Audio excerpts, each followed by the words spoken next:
मुंबईचा बेलापूरवर रस्ता आहे. हा फ्रंट साईडवरून बेलापूर साईडला चाललेला आहे. आपण तिकडे पाहू शकता की हे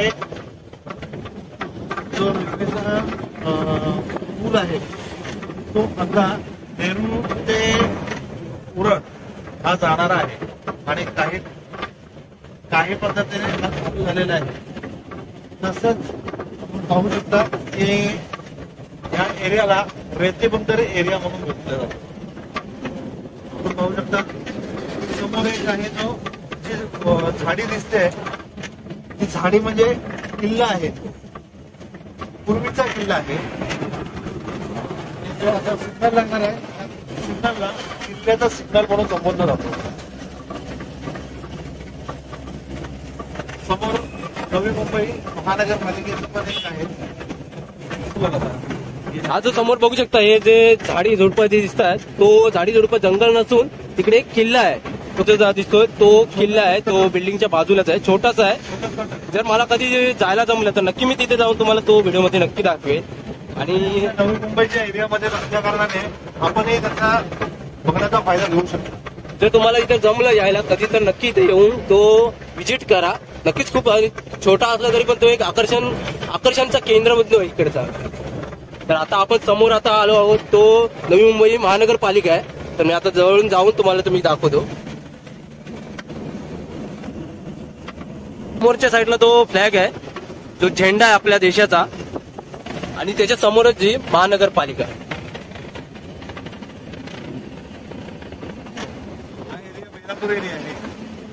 बरोबर आपण आहोत त्याच्या खालच्याच बाजूला हा जो सिग्नल आहे या सिग्नलला किल्ल्याचा सिग्नल म्हणून बोलला जातो. ही आहे महानगरपालिका. बघू शकता आपण आता नवी मुंबई महानगरपालिकेच्या इथे आलोय. इकडे सध्या ट्रॅफिक पण आहे. खरंच खूप खूबसूरत असं आहे. हा आहे पाम बीच रोड.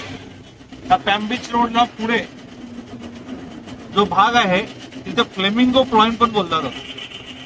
जे बाहेर गावून जे फ्लेमिंगो पक्षी येतात ते तिथे काही क्षणासाठी काही दिवसांसाठी ते विश्रांती करतात. तर आता आपण पुढची ट्रॅव्हलिंग आपण अशीच कंटिन्यू ठेवतोय. तर चला पुढे जाऊया.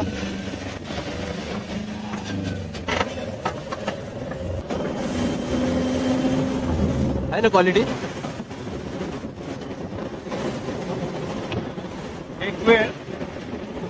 एक वेळ आपण फ्लेमिंगो पक्षी ज्यावेळी येतात त्या सीझनला येऊन तुम्हाला फ्लेमिंगो पक्षी कुठून येतात, काही येतात, ते किती दिवस आपल्याकडे वास्तव्यासाठी असतात त्या संदर्भात तुम्हाला माहिती देतो. काही प्रमाणात इथेही फ्लेमिंगो पक्षी थांबतात.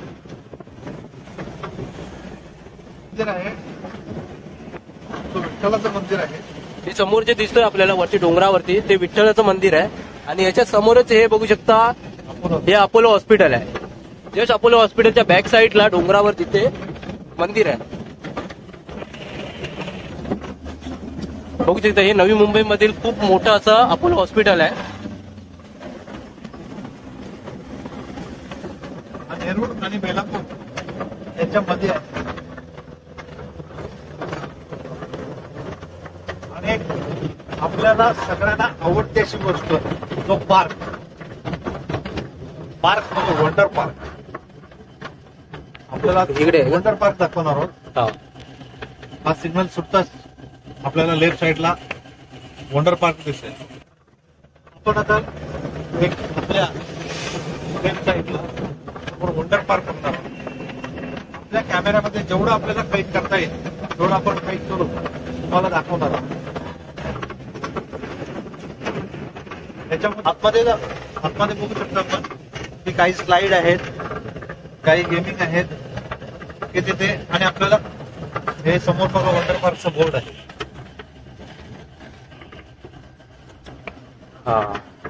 हा वंडर पार्क आहे समोर. आतमध्ये गेम्स वगैरे लहान मुलांसाठी खेळण्यासाठी वगैरे सर्व सुविधा इकडे ठेवण्यात आल्या आहेत. तर तुम्ही इकडे येऊन नक्की व्हिजिट करू शकता.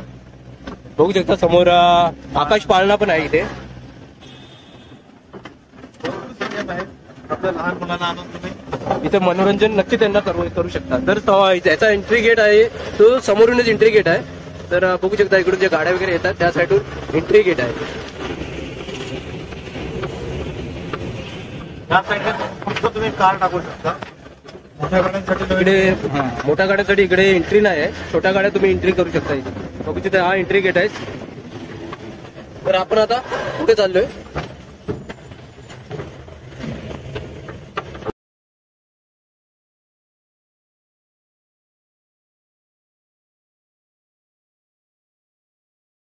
आणि हा नेरूळचा एक्सप्रेस रोड आहे.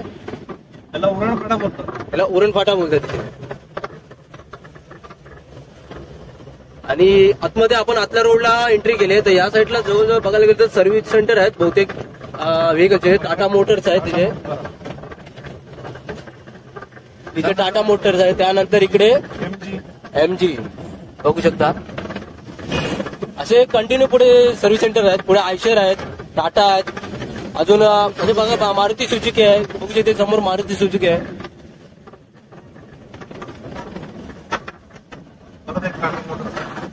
अजून एक समोर टाटा मोटर्स आहेत लाईट व्हेकल्स मध्ये.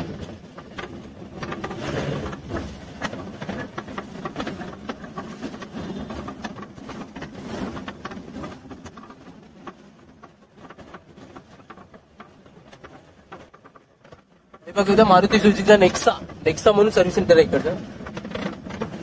अजून इकडे खूप डेव्हलप एरिया होतोय सध्या. तर अजूनही पुढे खूप चेंजेस इकडे होतील. स्टेडियम आहे हे बघू शकता. हे लेफ्ट साईडला स्टेडियम आहे. हे आहे स्टेडियम DY पाटील स्टेडियम जे मुंबईमध्ये येतोय ते नेरूळमध्ये येतोय. हे DY पाटील स्टेडियम.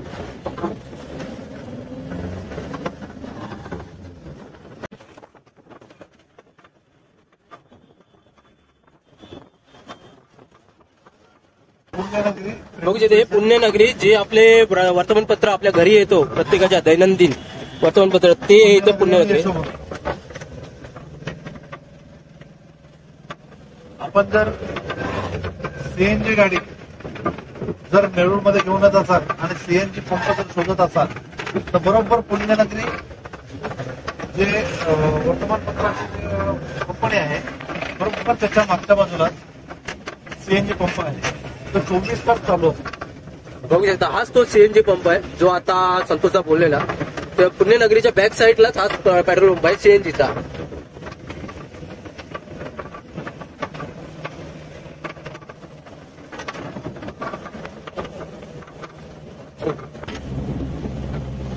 हा जो जुईनगरचा जो एरिया आहे तो बहुतेक इकडे डेव्हलपर्स आणि खूप अशा मॅन्युफॅक्चरिंग कंपन्या इकडे वगैरे आहेत. पुढे गेलो तर ऑइल कंपन्या वगैरे आहेत. तर मी तुम्हाला HP पंप या वेगवेगळ्या कंपनी इथे तुम्हाला दिसतील. तर मी तुम्हाला पुढे दाखवतो. बघू शकता इकडे या सर्व मॅन्युफॅक्चरिंग ऑइलच्या कंपन्या आहेत. समोरच्या साईडला HP कंपनी आहे. ते मोठे मोठे कंटेनर वगैरे इकडेच लागलेले असतात. टँकर भरले जातात इकडून ऑइलचे टँकर वगैरे भरले जातात आणि ऑल मुंबईमध्ये ऑल इंडियामध्ये हे सप्लाय होतं. Diesel petrol.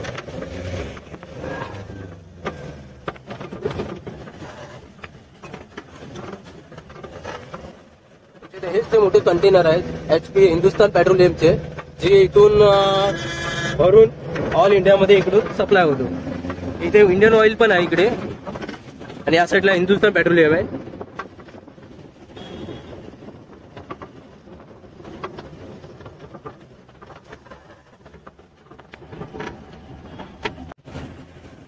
बघू शकता या साईडला हे स्कोडाचं सर्व्हिस सेंटर आहे. खूप मोठं असं सर्व्हिस सेंटर आहे इथे.